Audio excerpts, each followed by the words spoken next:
Camp Pinewood was once a thriving summer destination nestled deep in the forests of upstate New York. For decades, it was the go-to place for kids to escape the mundane routine of suburban life and enjoy hiking, swimming, and singing around campfires. Generations of families had fond memories of its rustic cabins, the crystal-clear lake, and the laughter that echoed through the trees. But one fateful summer changed everything.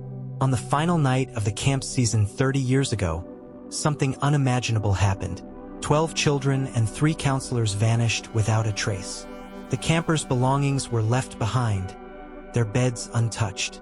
The only sign that something was amiss was the dying embers of a campfire and strange symbols drawn into the dirt nearby, resembling ancient runes. The local authorities scoured the area, conducting extensive searches through the forest, the lake, and even nearby caves. But no evidence was ever found, and the case went cold. Whispers of a curse began to circulate. Some said the camp was built on sacred ground and that the forest wanted to reclaim it. Others told stories of ghostly figures seen wandering the woods late at night. Frightened parents stopped sending their children, and Camp Pinewood was shut down indefinitely. For decades, it sat abandoned, its cabins overtaken by moss and vines, the once lively grounds now eerily silent. But 30 years later, a new owner decided to revive the camp, dismissing the stories as nothing more than urban legends. After a thorough renovation, Camp Pinewood reopened to a new generation of campers. Yet, the lingering unease among locals remained, and whispers of the camp's dark history never fully disappeared. Ethan Carter, a 22-year-old college senior, wasn't looking for excitement when he signed up to be a counselor at Camp Pinewood for the summer. He just needed the money to cover his tuition for his final semester. A history major with no interest in campfire tales or ghost stories, Ethan was practical and skeptical by nature. To him, the rumors about the camp's tragic past were nothing more than exaggerated folklore. "It's just a bunch of made-up nonsense to scare kids," Ethan told his roommate before leaving for the summer. If there was anything real, the cops would have shut it down again. Ethan arrived at the camp with little fanfare, expecting a few months of keeping kids entertained with games, teaching them how to paddle a canoe, and enduring mosquito bites. The place looked exactly like he imagined. Freshly painted cabins, refurbished docks, and cheerful banners welcoming the first campers of the season. But something about the camp felt off. The forest surrounding the campgrounds was unnervingly quiet. No birds chirped, and the trees seemed to loom too close, their shadows stretching unnaturally long. Ethan quickly met the other counselors.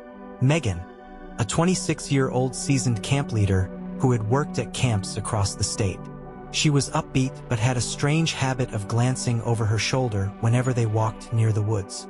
Ryan, a 19-year-old college freshman who was eager but a little too nervous. He was already jumpy, reacting to every creak of the old cabins. Jake, a 24-year-old returning counselor who joked about the camp's history but seemed to know more than he let on. Despite the unease Ethan couldn't shake, he told himself it was all in his head. After all, he didn't believe in curses. Not yet. When Ethan arrived at Camp Pinewood, the warm sunshine couldn't hide the eerie, neglected aura the place carried. Despite the administration's efforts to restore the camp, it still looked like a shadow of its former self. The wooden cabins were freshly painted, but their walls bore deep scars from decades of abandonment. The dock by the lake had been repaired, but the dark, still water beneath it reflected the towering trees in a way that made Ethan uneasy. The campfire pit, once a lively hub for singing and storytelling, seemed almost out of place now. Its stones were slightly charred, but there were faint marks scratched into them. Marks Ethan couldn't identify. The playground equipment was newly installed, yet the laughter of children sounded hollow against the backdrop of the dense forest. And that forest, it was too quiet. Ethan had expected the sounds of birds or the occasional rustle of wildlife, but there was nothing. The towering trees formed a thick wall around the camp, their shadows stretching unnaturally long. It felt as if the forest was watching. At night, the quiet became oppressive. The wind seemed to whisper, and the branches of the trees swayed without reason, as though they moved to their own rhythm, unaffected by nature. Ethan quickly settled into his role as a camp counselor and got to know his co-workers. Megan, the senior counselor, was the natural leader of the group. Her cheery demeanor helped put the kids at ease, but Ethan noticed how her smiles faded when she glanced toward the forest. She seemed to know more than she was letting on. Ryan, the youngest counselor, was full of nervous energy. He wanted to make a good impression but jumped at every creak and groan of the old cabins. Ethan found his nervousness contagious. Jake, the returning counselor, often joked about the camp's dark history. "Watch out for the ghosts," he'd say with a smirk, though his eyes betrayed a seriousness that unsettled Ethan. Then there were the kids, dozens of them, eager to dive into the activities. Most were just excited to be there, but one child stood out. Emily, a quiet 10-year-old girl, kept to herself. She rarely spoke, and when she did, her words were cryptic. On Ethan's first night, Emily approached him while he was setting up the campfire. "They don't like it when the fire burns too long," she said softly, staring into the unlit pit. "Who doesn't like it?" Ethan asked, trying to keep his voice light. Emily looked up at him, her dark eyes reflecting the trees. "The ones who live in the forest." Before Ethan could respond, she turned and walked away, leaving him with a chill running down his spine. The strange occurrences began subtly. On the second night, Ethan was making his rounds, ensuring all the campers were in their cabins. As he walked past the tree line, he thought he saw a shadow move among the trees. It was quick, too quick to be an animal. He paused, shining his flashlight into the forest, but the beam only illuminated more darkness. He shook it off as his imagination and continued his patrol. Later that night, Megan mentioned that the lake seemed different. "The water's too still," she said quietly, standing on the dock. "It's like it's waiting for something." Ethan laughed it off, but when he walked past the lake the next morning, he noticed that the canoe paddles, which had been neatly stacked on the dock, were now scattered across the shore. By the third night, things escalated. While sitting by the campfire, Ethan heard faint laughter, children's laughter, coming from the forest. At first, he assumed it was the campers playing a prank, but when he checked the cabins, everyone was accounted for. The counselors began to notice objects disappearing or moving without explanation. Ryan swore he left his flashlight on the dining hall table, but later found it hanging from a tree branch at the edge of the forest. Megan's clipboard vanished during an activity and reappeared hours later, soaked and covered in dirt. The most unnerving incident happened to Ethan himself. One evening, as he prepared to head back to his cabin, he found a small wooden figure on his bed. It was crudely carved and resembled a child. Its face, though, had been scratched out entirely. He confronted Jake, thinking it was a prank, but Jake's expression turned serious. "Don't touch it," he said firmly. "Just leave it where you found it." "Why?" Ethan asked, confused. Jake hesitated before answering. "Because you don't want to let them know you've noticed." The tension was building, and Ethan could no longer ignore the unsettling signs. Something was wrong with Camp Pinewood, and he was beginning to realize that the stories he had dismissed as folklore might be more real than he'd ever imagined. Ethan's first dream came on the fifth night. He found himself standing in the middle of the forest, surrounded by towering trees that seemed to lean toward him, their branches twisting unnaturally. The air was thick with mist, muffling all sound except for faint whispers. He turned to look behind him and saw a group of children, their faces pale and eyes hollow, standing silently in a circle. One of them stepped forward, a girl about 10 years old, her hair matted and dirty. She reached out a hand toward Ethan, her lips moving, but no sound came out. As she stepped closer, Ethan noticed her dress was torn and stained with mud. Suddenly, her eyes locked onto his, and she whispered, "You have to help us. They're coming." Before Ethan could respond, the trees began to shake violently, and a deafening roar echoed through the forest. The girl screamed, her voice piercing and full of terror, before being yanked backward into the darkness by an unseen force. Ethan woke up gasping for air, his heart racing. The dreams continued every night, growing more vivid and disturbing. He saw the children playing by the lake, their laughter echoing through the air, only for their faces to twist in fear as dark shadows emerged from the forest. He saw the counselors from decades ago, huddled around a fire, drawing strange symbols into the dirt. And always, there was the same girl, pleading with him to help, her voice growing weaker each time. Ethan began waking up drenched in sweat, his nights filled with unease. He didn't share the dreams with anyone, fearing they'd dismiss him as paranoid, or worse, that they'd confirm his growing fear that something in the camp was terribly wrong. The whispers started faintly. On a quiet night, while Ethan sat near the campfire preparing for the next day's activities, he heard a voice softly calling his name. Ethan.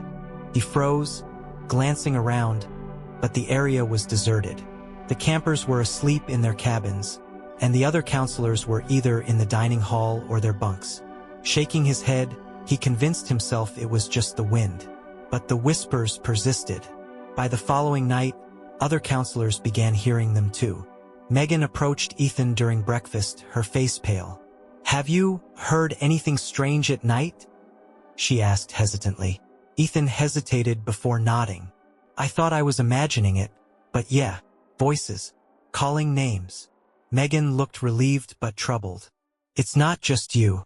Ryan said he heard someone calling for help last night, but when he went to check the cabins, everyone was asleep."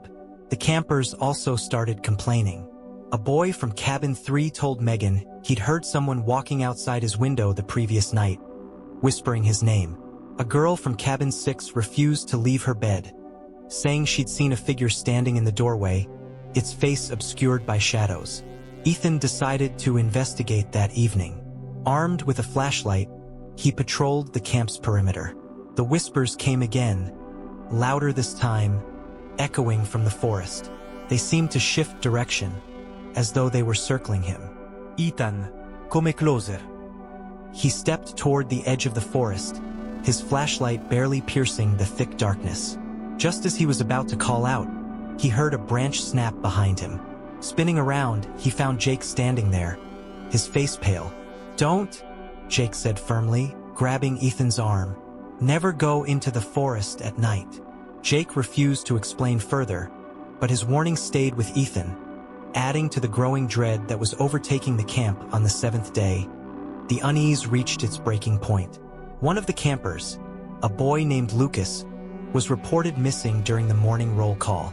"Maybe he went to the lake," Ryan suggested, his voice shaking. The counselors and older campers searched the grounds, calling Lucas's name, but he was nowhere to be found. By afternoon, Megan decided to inform the camp director. When they searched Lucas's bunk, they found his belongings untouched. His shoes were still under his bed, his flashlight on the nightstand. The only thing out of place was a series of strange, childlike drawings on the wall next to his bed. They were crude, depicting dark stick figures surrounding a group of children. In the center of the drawing was a large black circle, heavily shaded in. "What is this?" Megan whispered, tracing the lines with her finger. Ethan felt a chill. He recognized the symbols from his dreams. Later that evening, the search party found something near the edge of the forest. A single muddy footprint, far too small to be Lucas's. Next to it was a wooden carving, similar to the one Ethan had found on his bed, but this one was snapped in half. By nightfall, Lucas was still missing. Megan called an emergency meeting with the counselors, her voice tense and authoritative. "We need to keep the kids calm," she said.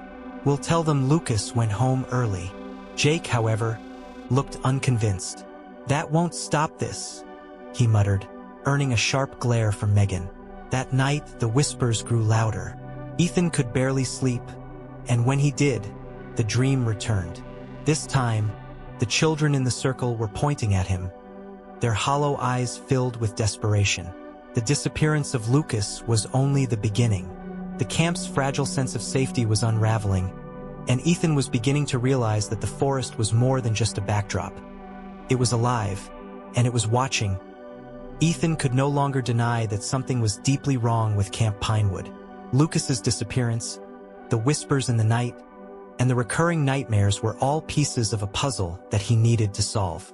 One evening, after the campers had gone to bed, Ethan decided to investigate the camp's history. His first stop was the camp's small, dusty library, tucked away in a neglected corner of the main building. The room had clearly been untouched for years, with cobwebs draping the shelves and a faint musty smell permeating the air. He carefully sifted through piles of books and papers, searching for anything that might shed light on the camp's past. Eventually, he stumbled upon a faded folder labeled Camp Records, 1993. Inside, he found a collection of newspaper clippings, their edges yellowed with age. As Ethan flipped through them, chilling headlines jumped out at him. 12 children and 3 counselors disappear at Pinewood Camp. Police baffled by strange symbols found at scene. Locals blame supernatural forces for disappearances. One article detailed the frantic search efforts that had followed the disappearance. Volunteers, police officers, and even dogs had scoured the forest for weeks, but not a single clue was found. Another article quoted a local witness who claimed to have seen strange lights glowing deep in the woods the night the children vanished.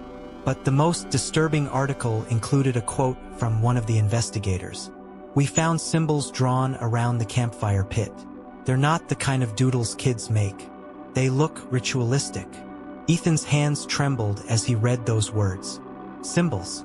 He had seen them in his dreams, and now they were mentioned here in cold, hard evidence.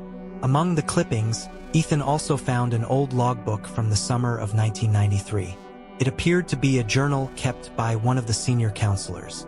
Most of the entries were mundane, notes about the weather, activity schedules, and camper behavior, but toward the end of the log, the tone changed drastically. July 15, 1993. The woods are restless. The campers are hearing voices again. I don't know what to tell them. July 20th, 1993. Symbols were found near the fire pit this morning. None of the kids will admit to drawing them. They're too precise to be random. July 23rd, 1993. We all heard it last night. The whispers. It wasn't the wind. The final pages of the logbook were missing, ripped out so cleanly that it seemed intentional. Whatever had been written there, someone clearly didn't want it to be found. The discoveries in the library were unsettling, but they didn't give Ethan the full picture. He needed to dig deeper. Jake had once mentioned an old cabin at the edge of the campgrounds, one that had been boarded up long before the camp reopened. Supposedly, it had been used as a storage shed after the tragedy in 1993, but no one had touched it in decades. Ethan waited until the campers were asleep before making his way to the cabin. The forest loomed around him, its unnatural silence pressing against his ears. When he reached the cabin, its decrepit state was immediately apparent. The wooden boards were warped, and vines snaked their way through the cracks. The air smelled of damp wood and decay. Using a crowbar he'd borrowed from the maintenance shed, Ethan pried open the door. The hinges groaned loudly, as if protesting the intrusion. Inside, the cabin was a chaotic jumble of old furniture, forgotten supplies, and layers of dust. But what immediately caught his eye were the walls. They were covered in drawings, hundreds of them, scrawled in crayon, charcoal, and even what looked like ash. The drawings were crude, as though made by children, but their content was deeply unsettling. Dark stick figures loomed over smaller ones, their hands reaching out as if to grab them. Circles were everywhere, large, blackened, and ominous, often surrounding the smaller stick figures like cages. In one corner of the cabin, Ethan found a particularly chilling image. A group of children standing in a circle around a fire, their heads bowed. Above them, a massive shadowy figure loomed, its limbs unnaturally long and its face obscured by jagged lines. The figure seemed to radiate darkness, and the fire at its feet was drawn in vivid red, as if it were alive. Ethan's stomach turned as he realized the drawings matched the descriptions from the logbook and articles. These weren't just the scribbles of imaginative children. They were a record of something far more sinister. As he examined the drawings, he noticed something even stranger. Some of them appeared to be newer than others. The older ones were faded and cracked, but a handful looked fresh, as though they had been added recently. One of the newer drawings depicted a boy standing alone at the edge of a forest, with dark hands reaching out toward him. Beneath it, Scrawled in shaky handwriting were the words, "Don't let them take me." Ethan felt a chill run down his spine. This drawing was unmistakably about Lucas. In the corner of the cabin, he found a dusty trunk. Inside were more relics from the past. A counselor's whistle, a frayed camp map, and an old photograph of the 1993 camp staff. The photo was faded, but Ethan could make out the faces of the counselors and the children. His breath caught when he noticed the shadow of a figure in the background, too tall, too indistinct to be one of the staff. As he turned the photograph over, he found a message written on the back. "We thought it was just a story. We were wrong." Ethan left the cabin shaken to his core. He had come looking for answers, but the ones he'd found only deepened the mystery. The drawings, the records, the photograph, they all pointed to the same conclusion. Whatever had happened in 1993 wasn't random or accidental. It was deliberate, and it wasn't over. Ethan's mind raced as he made his way back to his cabin. He couldn't shake the feeling that the forest was watching him, that the shadows were growing darker. The camp wasn't just cursed. It was a trap, and they were all caught in it. The atmosphere at Camp Pinewood had shifted entirely. The whispers grew louder each night, no longer subtle but commanding, like a chorus of unseen voices urging the campers toward the forest. The counselors struggled to maintain a facade of calm, but the campers were becoming increasingly unsettled.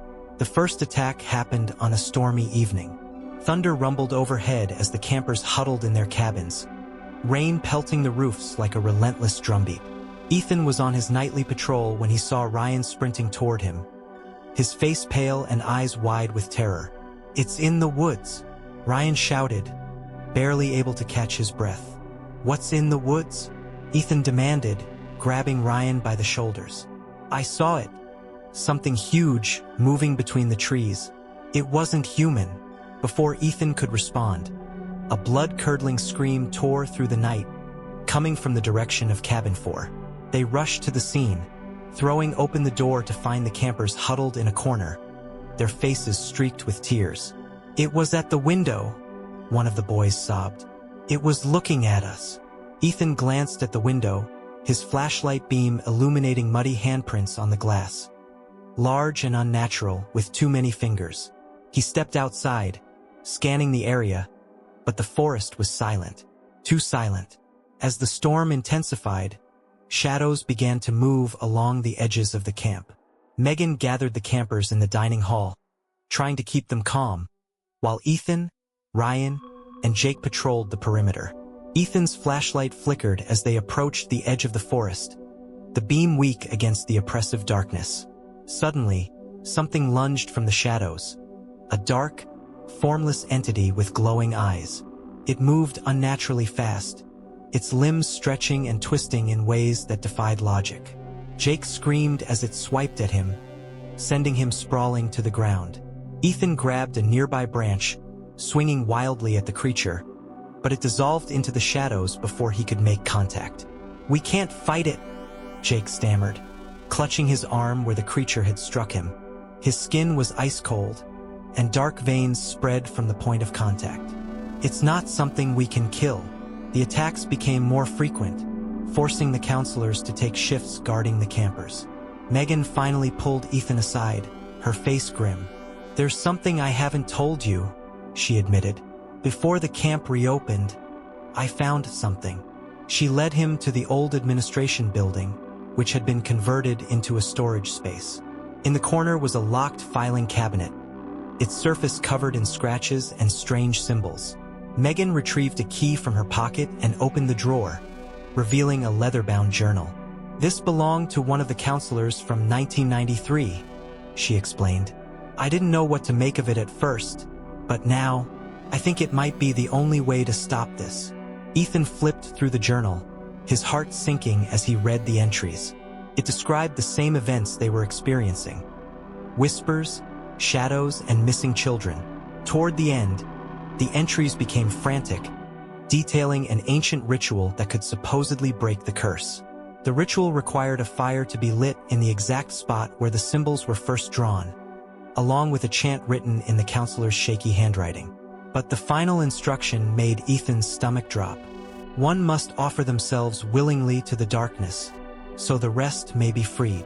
That's insane, Ethan muttered, slamming the journal shut. It's the only way, Megan insisted. If we don't do this, more kids will vanish or worse. Reluctantly, Ethan agreed. They gathered the remaining counselors to explain the plan. Jake was skeptical, but Ryan, still shaken from his encounter with the creature, agreed without hesitation. The night of the ritual was cold and unnaturally still. The campers were locked in the dining hall under Megan's watch while Ethan, Jake, and Ryan prepared the site near the campfire pit. They redrew the symbols as described in the journal, using ash and charcoal, and built a large fire in the center. As the fire roared to life, the forest seemed to close in around them. The shadows moved like living things, circling the counselors as they began the chant. Ethan's voice shook as he recited the words, each syllable feeling like a weight in his chest. Suddenly, the shadows converged, forming a massive figure at the edge of the firelight. It was the same creature Ethan had seen in the cabin drawings. Tall, with elongated limbs and a featureless face that seemed to absorb the light. "It's here," Jake whispered, his voice trembling. The creature stepped closer, its movements slow and deliberate. The fire flickered, as though it, too, feared the entity. "We need to finish the ritual," Ethan shouted, but before he could continue, the creature lunged at them. Jake pushed Ethan out of the way, taking the full force of the attack. He screamed as the creature's shadowy limbs wrapped around him, lifting him off the ground. "Get out of here," Jake shouted, his voice strained. "Finish the ritual." Ethan and Ryan hesitated, but Jake's final scream spurred them into action. They resumed the chant, their voices growing louder as the fire blazed higher. The creature howled, its form distorting as the flames consumed the symbols around it. As the final words of the chant echoed through the forest, the creature released Jake and dissolved into the darkness. The fire roared one last time before extinguishing itself, leaving only smoldering embers. Ethan and Ryan rushed to Jake's side, but it was too late. His body was lifeless, his face frozen in an expression of pain and defiance. The forest seemed to exhale, the oppressive weight lifting as the first rays of dawn broke through the trees. The campers were safe, but the cost was steep. Ethan looked down at Jake's body, guilt and grief overwhelming him. He vowed that no one would ever return to Camp Pinewood, that he would make sure the curse stayed buried. But as he helped Megan and Ryan lead the campers out of the forest, Ethan couldn't shake the feeling that the shadows were still watching. The curse was broken, for now. Camp Pinewood, once a vibrant haven for children, now stood silent and foreboding. The events of that horrific night were never officially recorded. Ethan, Megan, and Ryan told the authorities that Jake's death was a tragic accident, a fall during a late-night patrol. The children were too traumatized to contradict the story, and no one pressed further. But the locals knew better. Whispers of what really happened spread quickly through the nearby towns. People talked about the strange lights that had been seen in the woods, the chilling screams that had echoed through the night, and the oppressive silence that followed. The legend of Camp Pinewood grew darker, becoming a warning to anyone who dared to set foot there. "Stay away from the forest," the elders would say. "The shadows there don't forget." The camp remained closed indefinitely. The gates were chained shut, and the cabins were left to decay. Moss and ivy began to overtake the buildings, and the forest crept closer with each passing year. Yet, even in its abandonment, the camp seemed alive, as if the land itself was waiting. Ethan tried to move on, but the events of that summer haunted him. At night, he would wake in a cold sweat, hearing the whispers again calling his name. He kept seeing Jake's face, frozen in pain and defiance, and wondered if his sacrifice had truly ended the nightmare. He couldn't shake the feeling that the ritual had only paused the curse, not broken it. The journal from 1993 had mentioned no permanent solution, only a temporary reprieve. What if the darkness was still there, waiting for its next chance? Ryan left town shortly after the summer ended, unable to face the memories. Megan stayed, quietly advocating for the campgrounds to be demolished, but her requests were always ignored. Some claimed the forest itself resisted any attempts to disturb the land, as if protecting the secrets buried there. Rumors persisted. Hikers who ventured too close to the camp reported feeling watched, their footsteps echoing with an unnatural delay. Others spoke of hearing faint laughter or catching glimpses of dark figures darting between the trees. And then there were the disappearances. A few thrill-seekers, drawn by the camp's sinister reputation, went missing over the years. Their cars were found abandoned near the camp's gates, but they were never seen again. Ethan began to wonder, had the ritual saved the children that night, or had it simply bought time for the curse to grow stronger? As the years passed, the legend of Camp Pinewood evolved, a new chapter added to its dark history. People spoke of Jake's sacrifice, the mysterious ritual, and the shadows that still haunted the forest. But some questions would never be answered. What was the true origin of the curse? Why did the forest claim those children in 1993, and why did it strike again decades later? Was it an ancient evil tied to the land, or something even more incomprehensible? Ethan couldn't escape the feeling that the forest wasn't done with him. Sometimes, when he closed his eyes, he saw the dark figure from the ritual standing at the edge of the firelight, watching him, waiting. He knew, deep down, that Camp Pinewood wasn't finished. The land had tasted fear, loss, and sacrifice, and it would hunger for more. And as the forest whispered in the wind, one question lingered in the minds of those who knew its history. Will it ever truly end? If you've made it this far, thank you for watching. This is just the beginning of the stories we'll uncover here at Horror Haven. Don't forget to subscribe for more chilling tales, and hit the notification bell so you'll never miss the next journey into the unknown. Until next time, stay safe, or at the very least, stay in the light.